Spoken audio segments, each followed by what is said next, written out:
Hi, this is Mr. Anderson, and this is my first podcast on AP Biology Labs. You might be watching this at the beginning of the year, getting ready for your first lab, or you might be watching it at the end of the year as you get ready for the AP Bio test, and you're trying to go over what are the important things in a lab write-up, and what is an independent variable again.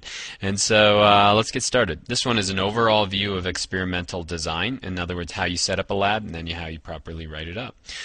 This picture right here is a picture of the greenhouse that was submitted by Gregor Mendel when he was working on pea plants. I really like Gregor Mendel in that he just kind of toiled away, used the scientific method, and followed all the things that I'm about to say. And with that, he didn't gain notoriety during his life, but his name will go on forever in the annals of science.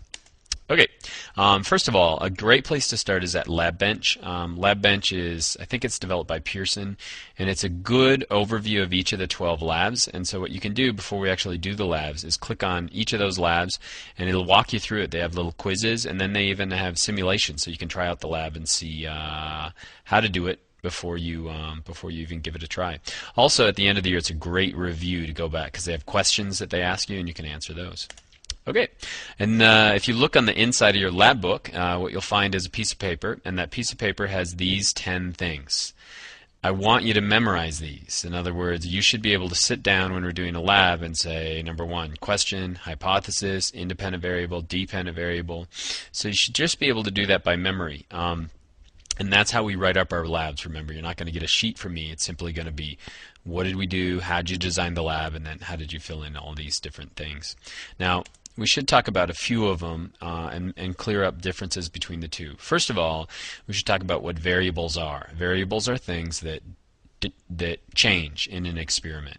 The two types are independent variables and dependent variables. The way I always remember it is what I change in the lab is the independent variable. So the independent variable is what's manipulated. The dependent variable is what changes as a result of you changing the independent variable. So let's talk about an example. So let's say I have a fish bowl like this. I put a goldfish inside, and this is one of the labs that we do, and we start with it at room temperature, and then we gradually cool down the temperature. What am I in control of? In other words, what is the independent variable in that lab? It's going to be the temperature of the water. What are we measuring? We're measuring the respiration rate of the fish, and so that would be the dependent variable. And so I change one, and what happens as a result of that is the dependent.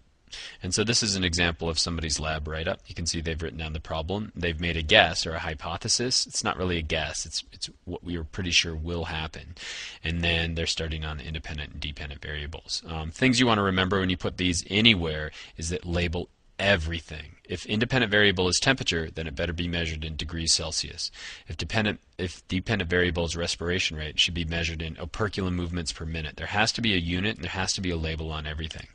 Now, two terms that students sometimes get confused with are controlled variables and controlled treatment. Whenever we do a lab, remember, you always have to start with 10 controlled variables. In other words, these are 10 things that you keep the same in the experiment. And they shouldn't be stuff that's silly, like what year it is, for example, would be a silly control variable. They should be the most important ones. And so I've listed a few here. In other words, if we're doing this lab with the goldfish, the species, it's important that we keep that the same. In other words, we don't want to use zebrafish or Daphnia or something like that. And so we're going to keep that species the same. The oxygen content, the stress of the fish is actually a really big one. Solutes, time, these are all controlled variables, things that we need to keep the same.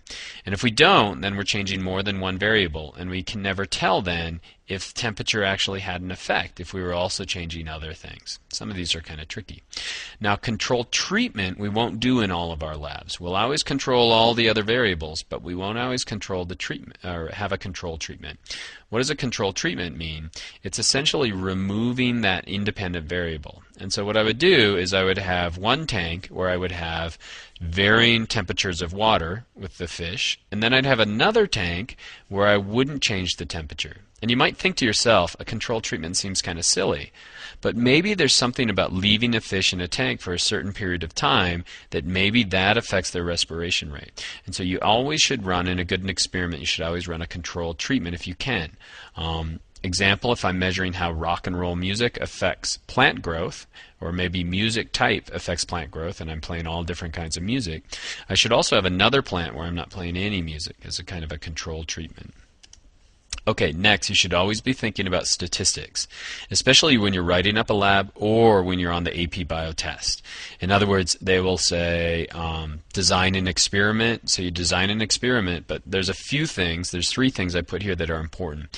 You always want to mention that you would use a random sample. In other words, if we're measuring pill bugs, I'm randomly going to gather a bunch of pill bugs. Sample size is incredibly important. In other words, to make any kind of a comparison based on one fish is kind of silly. And so you have to have a very large sample size, and then you have to repeat the experiment over and over again. Now, in our lab, we sometimes run out of time, but when you're writing an essay on the AP Bio test, please include these things. Say, I would repeat the experiment again, I'd have a large sample size, I'd have a random sample. These things are really important. How do we do analysis? Analysis will usually list it as a data table, and then we're going to do a graph. Now, your graph will always put the independent variable on the x-axis. So this is actually somebody's lab from class. On the independent variable, you can see that water temperature in degrees Celsius has been labeled here on the x-axis. They have nice labels on here, so they put numbers on it, and then it corresponds to units below. So x-axis is always your independent variable, what we change. On the y-axis, you're going to put your dependent variable. That's what changes as a result of that. In this case, it's respirations per minute.